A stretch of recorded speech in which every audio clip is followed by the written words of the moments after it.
पद्मभवं वसिष्ठं शक्तिं च तत्पुत्रपराशरं च व्यासं शुकं गौडपदं महान्तं गोविन्दयोगेन्द्रमताशिष्यं श्रीशङ्कराचार्यमतास्य पद्मं पादं च स्थापनकं च शिष्यं तन्त्रोटकं वाक्यकारमन्यात् अस्मद्गुरुं सन्ततमानतोऽस्मि। स्मृते स्मृते पुराणानामालयं करुणालयं नमामि भगवत्पादं शङ्करं लोकशङ्करं शङ्करं शङ्कराचार्यं केशवं बादरायणं ईश्वरो गुरुरात्मेति मूर्तिभेदविभागिने व्योमवद्व्याप्तदेहाय दक्षिणामूर्तये नमः। बोला काहीतरी म्हणायचं यांचं का एक मिनिट थांबा.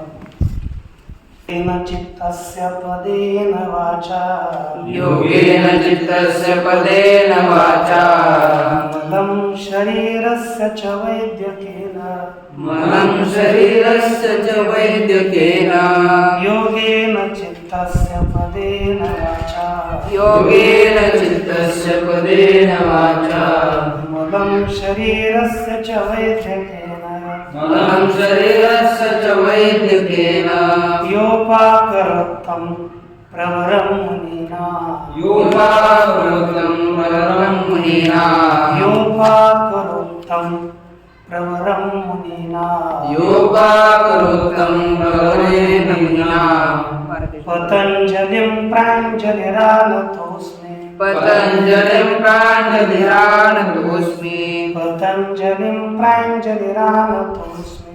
पतञ्जलिरानतोऽस्मि स्तुवे पतञ्जलिं व्यासं पतञ्जलिं व्यासं शङ्करं च मुनित्रयं शङ्करं च मुनित्रयं कर्तुसूत्रस्य भाष्यस्य कर्तृसूत्रस्य भाष्यस्य क्रमाद्विवरणस्य च क्रमाद्विवरणस्य च। श्री भगवान पांडुरंग परमात्मा श्री ज्ञानोबराय जगद्गुरु तुकाराम महाराज शांति ब्रह्म एकनाथ महाराज आदि गुरु श्री शंकराचार्य इत्यादि सब संतों के अलौकिक हेतु के अकारण करुणा ऐसी कृपा से आज हम लोग श्री महामुनि पतंजलि द्वारा विरचित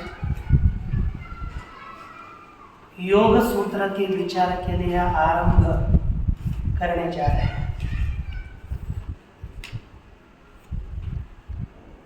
श्री पतंजलि जी, इनका नाम ही पड़ा हुआ है पतत अंजलि पतंजलि, जिनका जन्म अंजलि में हुआ, अंजुलि में। ऐसे श्री पतंजलि महर्षि, उनका इस जग पर बहुत बड़ा उपकार है। उन्होंने केवल योग का ही विचार किया ऐसी बात नहीं है। श्री पतंजलि मुनि ने इस अपने जग के ऊपर बहुत बड़ी एक कृपा करी और शरीर में जितने मल है उन मलों को हटाने का एक अथक प्रयास किया। उसमें रख देता हूँ।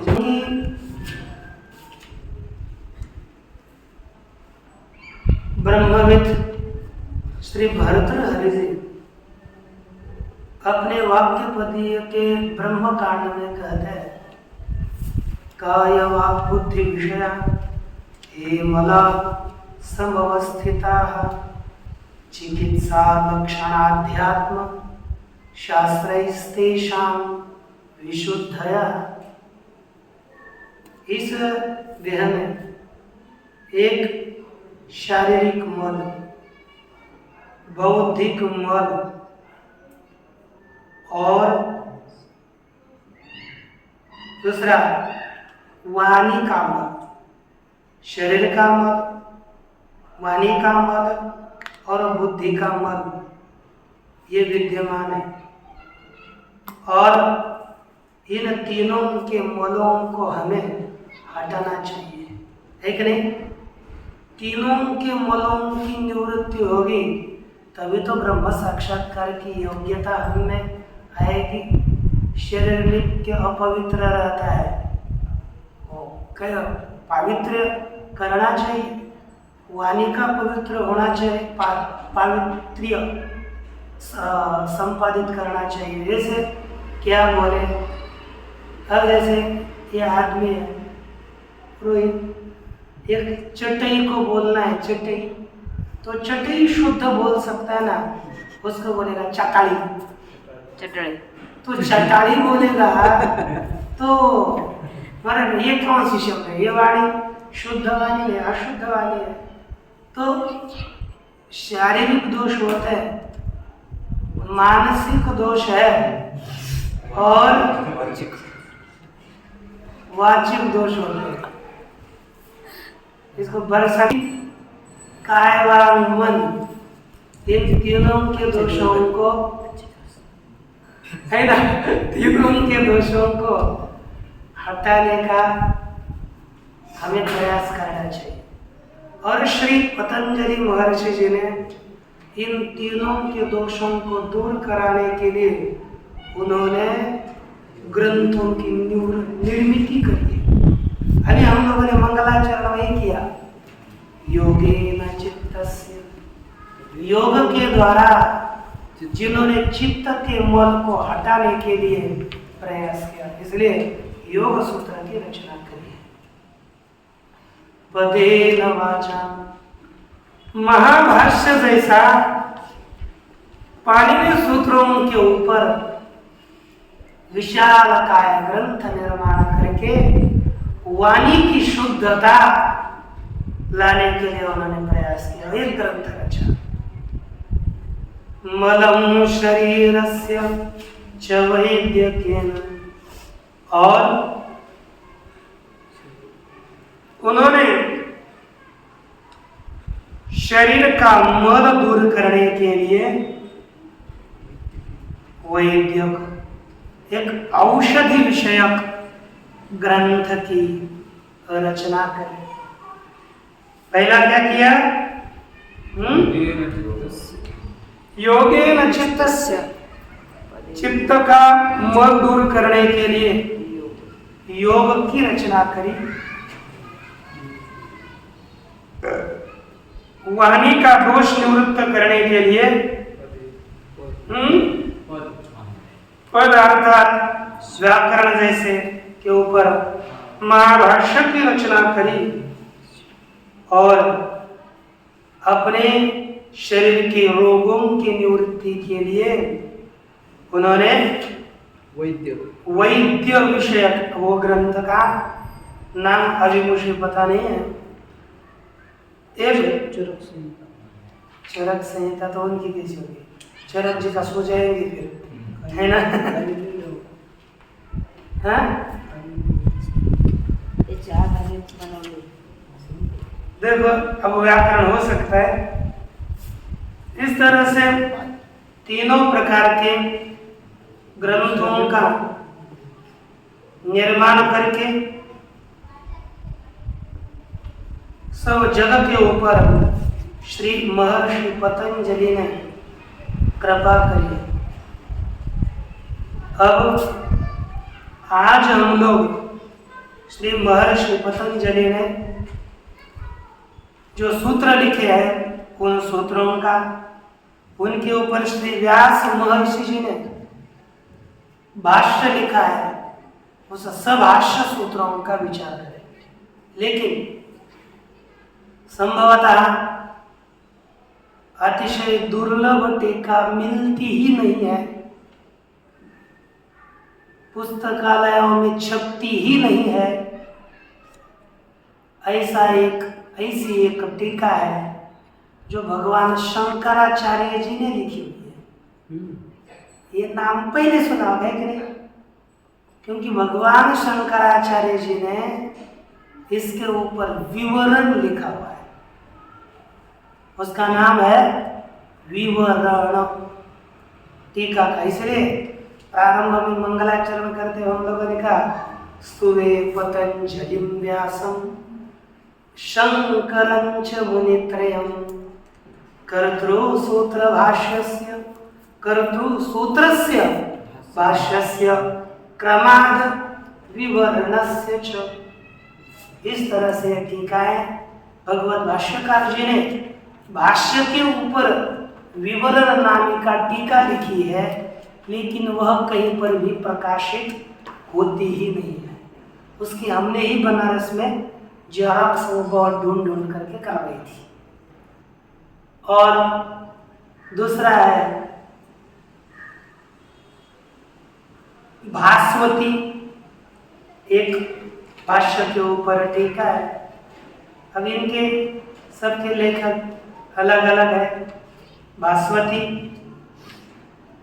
एक है, दूसरी पतंजल रहस्य है, पतंजल रहस्य। श्री अपने कौन मिश्र, वाचस्पति मिश्र, उन्होंने तत्व वैशारदी नाम की टीका लिखी हुई है। जैसे तत्व कौमुदी उधर है, इधर तत्व वैशारदी लिखी है। और एक वार्तिकम करके एक टीका है। ऐसे अभी हमारे पास आगे उपस्थित पंच टीकाएं हैं और भी दूसरे अलग अलग है, लेकिन हम लोग ज़्यादा टीकाओं के पीछे न पड़ते हुए मूल भाष्य का हमें अर्थ देखना है, क्योंकि भाष्य थोड़ा सा टेढ़ा मेढ़ा सा है। इसलिए हम लोग सीधा भाष्य के विचार के लिए प्रवृत्त होंगे और भाष्य के अनुकूल कहीं हमें किसी जगह को देखना हो तो उस जगह का देखने का प्रयास करेंगे। तो देखिए, श्री पतंजल योग सूत्र भाष्य है। पहले सूत्र है, इन्होंने भूमिका इत्यादि करके ग्रंथ का आरंभ करने का प्रयास भाष्यकार ने भी नहीं किया, सीधा सूत्र लिखा है।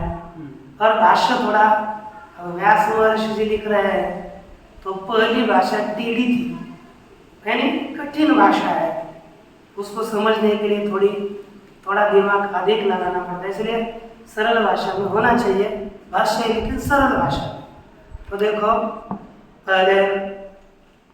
पहला सूत्र है, इस योग सूत्र में 4 पाद होते हैं। 4 पाद है, जो कि पहला पाद समाधि पाद, दूसरा पाद साधन पाद, तीसरा पाद विभूति पाद और चौथा पाद कैवल्य पाद। इस 4 पाद है, ध्यान देना। 4 पादों में पहले पाद में 44 सूत्र है। कितने हैं?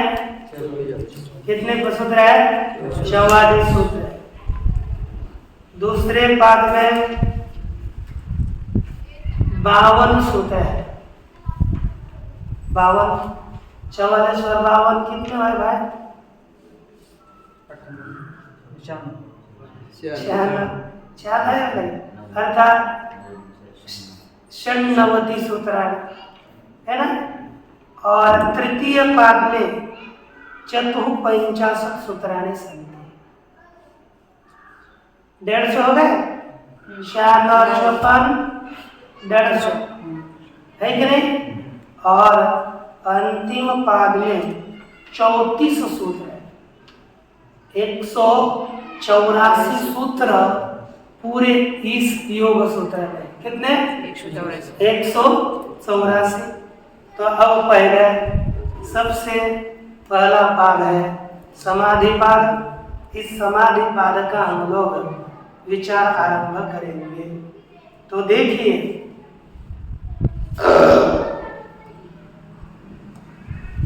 अथ योगानुशासनम अथ योगानुशासनम अथ योगानुशासनम अथ योगानुशासनम अथ योगानुशासनम अथ योगानुशासनम अथ देखिए सूत्र का यह अर्थ स्वयं ग्रंथकार कर ही रहे, सरल अर्थ बताएंगे। अथ का अर्थ है आरंभ। अथ का अर्थ क्या है? आरंभ। देखो सूत्र है तो सूत्र बोले तो आपको तो पता है सूत्र का कि किसको सूत्र कहते हैं? अल्पाक्षरम संदिग्धम सार्वाक्षरम संदिग्धम सारोद विश्वोत्तमम् असंगमनवल्यञ्च सूत्रम सूत्रमिदो विदुः अस्तोभमनवल्यञ्च सूत्रम सूत्रमिदो विदुः। जिसमें अल्प अक्षर होते हैं, थोड़े अक्षर है। अल्प अक्षर अल्प हो लेकिन संदेह है, किसी भी प्रकार का उसमें संदेह। अल्पाक्षरम असंदिग्धम सारवत्, और देखो संदेह रहित है और सार वाले हैं, उसमें परिपूर्ण सार होता है। विश्वतोमुखम, और सभी विश्व को व्याप्त करने वाला अर्थ उसमें होता है। सब और जिसका मुख है, जो जैसा चाहे वैसा उससे अर्थ निकाल सकता है। सारा विश्व तो मुख है। अस्तोभम, दोष रहित है। अनवद्यम, इसलिए अनिंदनीय है। ये 6 गुण जिसमें होंगे वही सूत्र होता है।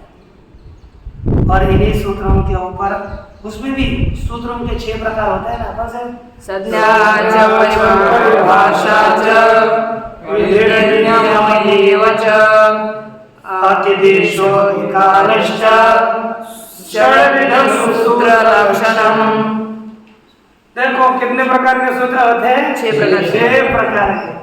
पहला संज्ञा, दूसरा परिभाषा सूत्र, तीसरा विधि सूत्र, चौथा नियम सूत्र, पांचवा अतिदेश सूत्र, छठा अधिकार सूत्र। इन 6 प्रकारों में से ये पहला सूत्र अधिकार सूत्र है। कौन सा सूत्र है? अधिकार सूत्र है। तत्र अधिकार सूत्रम इति पातंजल रहस्यम। पतंजल रहस्य में लिखा इसका, उसमें अधिकार सूत्र है। अथ योगानुशासन है कि नहीं?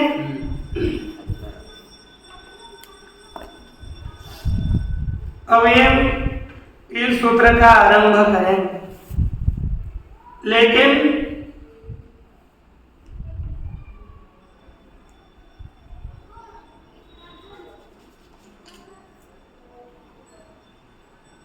ये जो शास्त्र है चतुर्व्यूहात्मक तो है ही है, देखेंगे। अब हमें पहला सूत्र हो गया यह अधिकार सूत्र। इस सूत्र के ऊपर सूत्र का पहला अर्थ देखो, अथ इसका अर्थ है आरंभ, और चाहिए कर्तव्य, इसका अध्ययन आपको करना पड़ेगा। योगानुशासनम, तो क्या हो गया?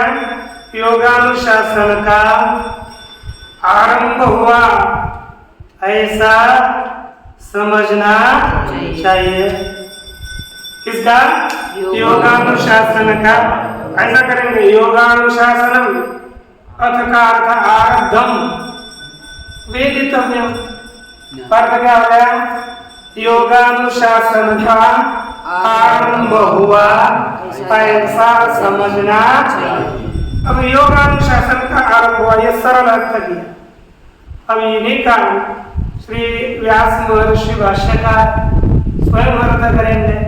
तो देख लीजिए वे क्या लिखते हैं।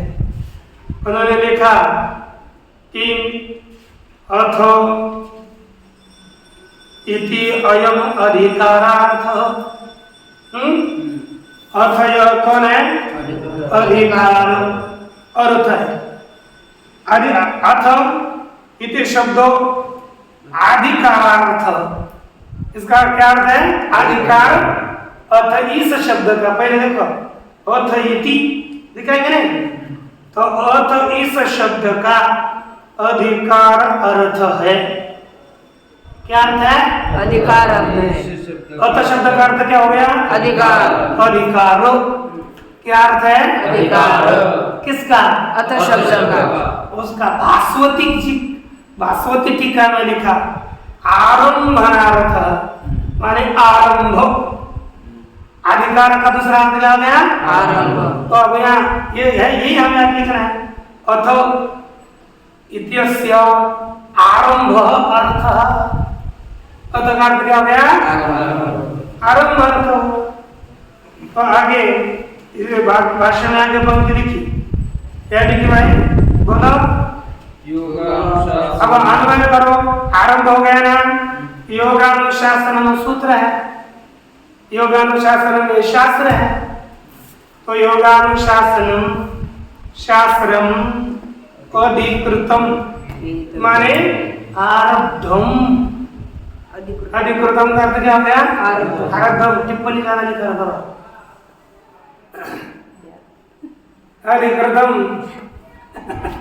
अधिकृतम, इसका अर्थ क्या हो गया? आरब्धम इति वेदितव्यम। क्या अर्थ हो गया? योगानुशासन का, योगानुशासन रूपी शास्त्र आरंभ हुआ, ऐसा समझना चाहिए। अब हमें देखना है, ये सरल अर्थ हो गया, इसको हम कहते हैं शब्दार्थ। अब शब्दार्थ हो गया, तब उनमें उनका समास करके विशिष्ट अर्थ निकालना है। योग क्या चीज है, अनुशासन क्या चीज है, समझना पड़ेगा कि नहीं? तो देखो, कहते योग और अनुशासन। अनु पश्चात शास्ति इति अनुशासन। क्या अर्थ हो गया? अनु पश्चात शास्ति इति अनुशासन, माने जिसका बाद में कथन किया जाता है, उसको क्या कहेंगे? अनुशासन। अनु अर्थात पश्चात, जिसका शासन हो उसको क्या कहेंगे भाई? अनुशासन। क्या कहेंगे? अनुशासन। अनुशासन, ठीक ना?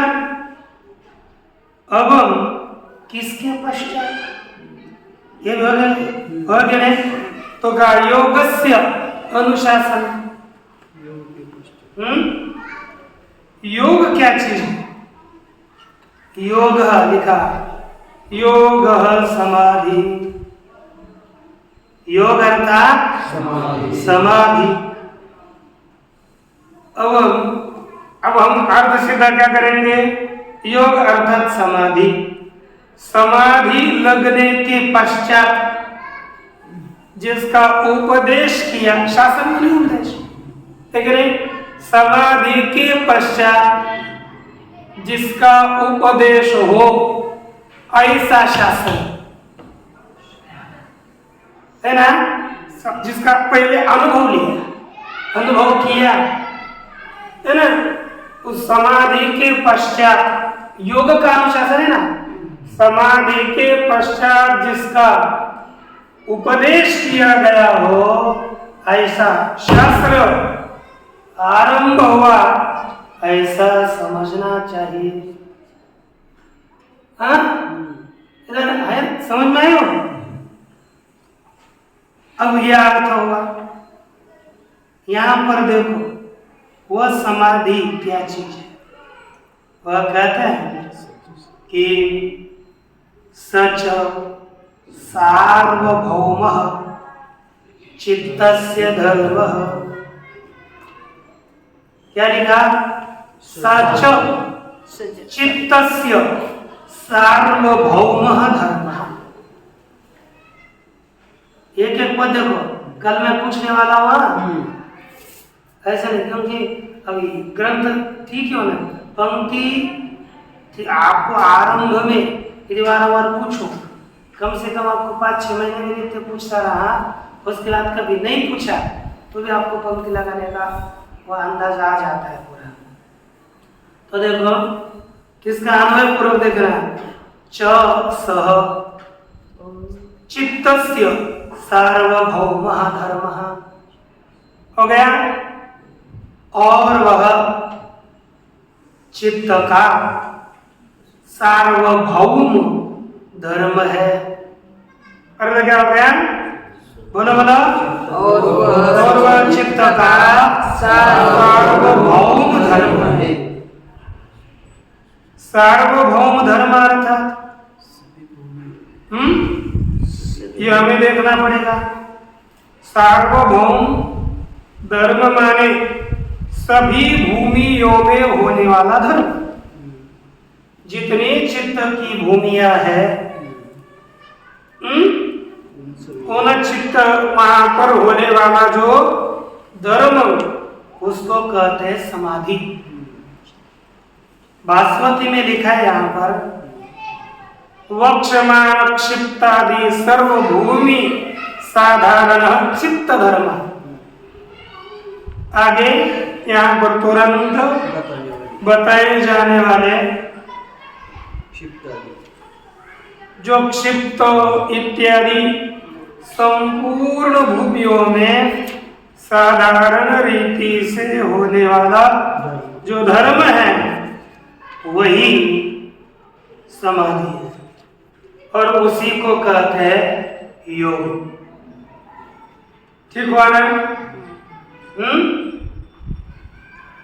इतना बात समझ में है ना? अच्छा, सार्वभौम चित्त का धर्म है। अब वो भूमियां कौन सी है तो बताया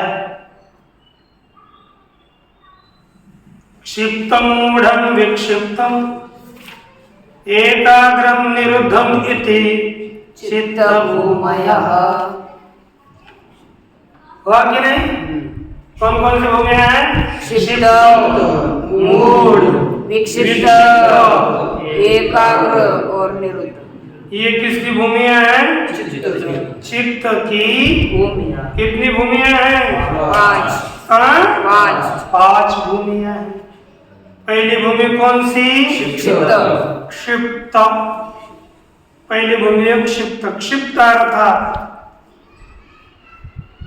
तत्व वैशारदी में वाचस्पति मिश्र जी लिखते हैं सदैव रजसा तेषु तेषु विषयेषु क्षिप्यमानम् अत्यंतम अस्थिरम। नित्य निरंतर रजोगुण के द्वारा विषयों में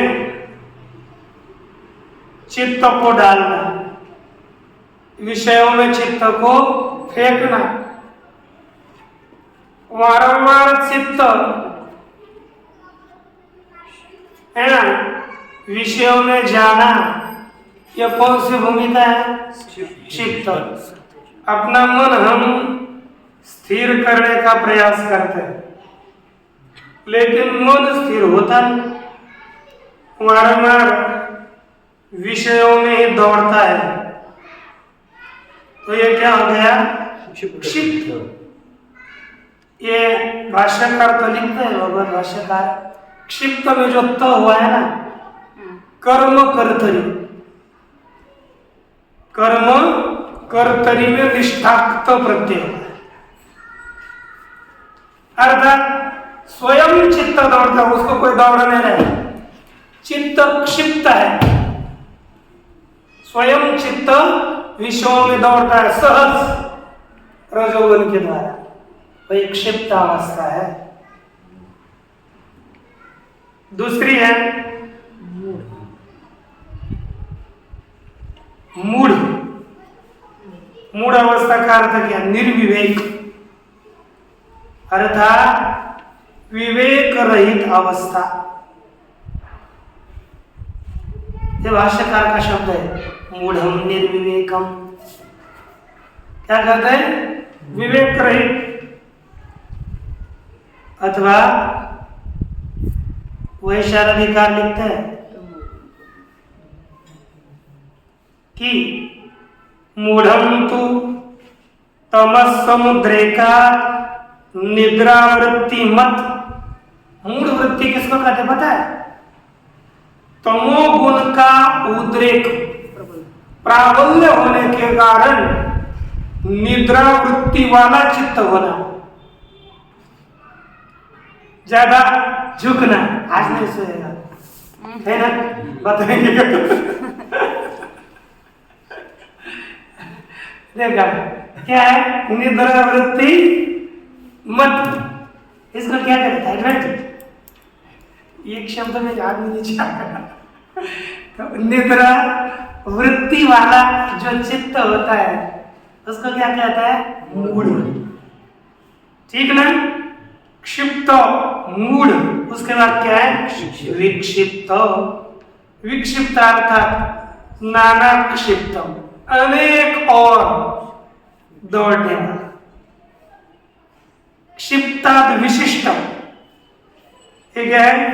क्षिप्त चित्त की अपेक्षा से विशिष्ट, ज्यादा चंचल, उसको कहते हैं विक्षिप्त, है ना? क्या है विक्षिप्त आदमी है? कुछ ध्यान में नहीं आता तेरे? तो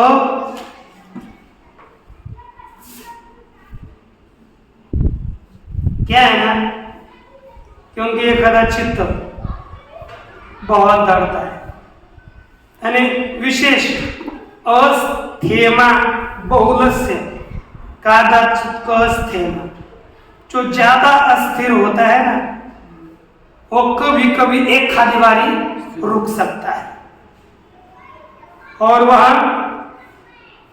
अस्थिरता रूपी बहुलता इसमें सांस्कृतिक स्वभावता है, अथवा आगे जाने वाले व्याधि स्त्यान इत्यादि रोग आदि है, उनके द्वारा भी चित्त में अस्थिरता की, ज्यादा अस्थिरता और एक स्वाभाविक अस्थिरता होती है। तो दोनों प्रकार की जो अस्थिरता है चित्त की, उसे विक्षिप्त अवस्था कहते हैं। क्या कहते हैं? चित्त की विक्षिप्त अवस्था। अच्छा, और एकाग्र, एकतान म्हणजे एक प्रवाह, एकाग्र तुल्य प्रत्यय प्रवाह। एक प्रकार क्या? तुल्य, एक प्रकार के वृत्ति के प्रवाह को कहते हैं एकाग्र। और निरुद्ध का अर्थ है वृत्ति शून्य चित्त, जहां पर अन्य वृत्तियां न हो, ऐसे वृत्ति शून्य चित्त। इस तरह से कितनी वृत्तियां बताई? क्षिप्त, मूढ़, बोला क्षिप्त, मूढ़, विक्षिप्त, एकाग्र, निरुद्ध। इति चित्त भूमयः, ऐसी चित्त की भूमियां है। इतना हो गया। और इन चित्त की भूमि का जो सार्वभौम धर्म है उसको कहते हैं समाधि योग। हो गया। तत्र अर्थात तेषु पंचसु मध्ये, उन पांचों में जो 5 प्रकार की भूमिकाएं हैं, उनमें विक्षिप्ते चेतसी विक्षेपोपसर्जनी भूत समाधिर न योग पक्षे वर्तते।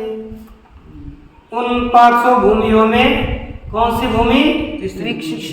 विक्षिप्त चित्त में, विक्षिप्त भूमि में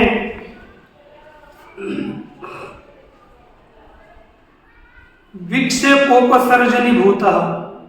क्या लिखा? विक्षेप उपसर्जनीभूत। उपसर्जनीभूत अर्थात गौण रूप से विक्षेप के उपसर्जन भाव लिखा। गौण भाषण, गौण रूप से समाधि योग पक्ष में नहीं हो सकती। कैवल्य पक्ष में समाधि, योग पक्ष का अर्थ लिया कैवल्य पक्ष में यह समाधि नहीं हो सकती। इसका अर्थ भास्वती में लिखा है उपसर्जन भावेन, अर्थात गौण भाषेण उदित्व रस नोदित्व, गौण भाष्य नोदित्व रस नोदित्वर संस्कार रूपेण, उदित्वर संस्कार रूपेण यत्र अनष्टो विक्षेप संस्कार स्थित। जिस चित्त में विक्षेप संस्कार नष्ट नहीं हुआ, जिस संस्कार में, जिस चित्त में विक्षेप संस्कार है, उस विक्षिप्त चित्त, विक्षिप्त भूमि वाला जो चित्त है, उस चित्त की योग पक्ष में समाधि हो नहीं सकती। लिखा है ये पंक्ति है ना, ये समाधि ये हो नहीं सकता। अर्थात बाकी चारों में हो सकेगा लेकिन विक्षिप्त में नहीं। वो समाधि कितने प्रकार का आपने ध्यान में रखा था? समाधिर द्विधा समाधिर द्विविधा, संप्रज्ञातो असंप्रज्ञातश्च। वह समाधि दो प्रकार का है, संप्रज्ञात और असंप्रज्ञात। अब उसमें संप्रज्ञात समाधि कौन सा है उसका वर्णन आरंभ कर रहा है। यस्तु एकाग्रे चेतसि सद्भूतम अर्थम प्रद्योतयति, परंतु जो एकाग्र चित्त में सद्रूप, सद्भूत अर्थात सद्रूप पारमार्थिक तत्व का बोध कराता है, जो एकाग्र चित्त में सद्रूप पारमार्थिक अर्थ का प्रद्योतयति माने प्रख्यापयति बोधयति, बोध कराता है, ऐसा जो संस्कार क्षणोति च क्लेशान, और क्या करता है? क्लेशों को क्षीण करता है। अपने अंतःकरण में जो क्लेश है उन क्लेशों को दूर करता है। कौन से? अविद्या, अस्मिता, द्वेष, अभिनिवेश इत्यादि क्लेशों को जो दूर करता है। समझ में आ रहा है ना? कर्म बंधनानि श्लथयति, और क्या दिया? कर्म के बंधनों को शिथिल करता है। क्या करता है?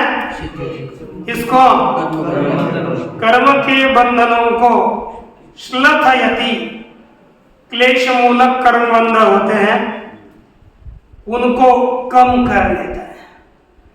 उसके बाद निरोधम अभिमुखम करोति, किसको? निरोध को। निरोध माने सर्ववृत्तिहीनत्वम निरोध, सर्ववृत्तिहीनता को अभिमुख करता है। अर्थात हम चित्त को ही सभी वृत्ति रहित करने का प्रयास करता है।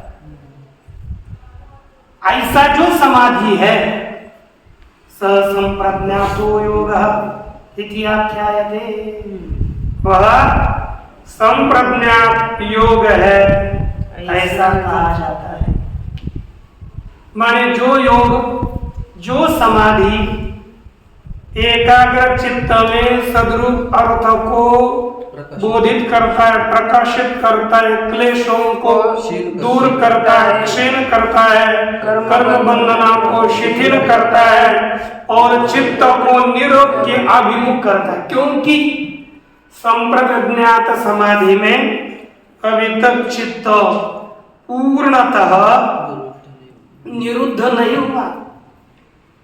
यहाँ प्रवृत्तियां हैं, ज्ञाता ज्ञान ज्ञेय त्रिपुटी रूपी तो वृत्ति विद्यमान है ही, अर्थात वृत्ति है, यही उस वृत्ति को निरोध के अभिमुख करता है समाधि। इसलिए यह ऐसा समाधि संप्रज्ञात समाधि है, समझ लेना। सच वितर्कानुगतः विचारानुगतः आनंदानुगतः अस्मितानुगतः इति उपरिष्टात् प्रवेदयिष्यामः। सच अर्थात वह संप्रज्ञात समाधि, और वह संप्रज्ञात समाधि वितर्कानुगत है। किसमें अनुगत है? वितर्क में। एक वितर्कानुगत, दूसरा विचारानुगत, तीसरा आनंदानुगत। वितर्क में लगने वाला, विचार में लगने वाला, आनंद में लगने वाला अस्मितानुगत है ना। अस्मिता में अनुगत होने वाला ऐसे उपरिष्टा प्रवेदयिष्यामः आगे प्रतिपादन करेंगे, बोधित करेंगे। सर्ववृत्ति निरोधेतु असंप्रज्ञात समाधि। परंतु सब वृत्तियों का निरोध होने पर असंप्रज्ञात समाधि होता है। सभी वृत्तियां हट जाएगी तो असंप्रज्ञात समाधि है। ये चतुर प्रकारिक वृत्ति रहेगी तो संप्रज्ञात समाधि है। इस तरह से अथ योग, हम यहाँ पर योग का अनुशासन इसी संप्रज्ञात समाधि और असंप्रज्ञात समाधि का अनुशासन उपदेश, पश्चात उपदेश आरंभ किया जा रहा है। आरंभ हुआ ऐसा समझना चाहिए और एकाग्र होकर कल से समाधि की व्याख्या इत्यादि को आपको सुनना चाहिए, है कि नहीं। इस प्रकार प्रथम सूत्र का विचार हुआ, आगे के सूत्र का कल देखेंगे। ओम पूर्णमदः पूर्णमिदं पूर्णस्य पूर्णमादाय पूर्णमेवावशिष्यते। ओम शांति।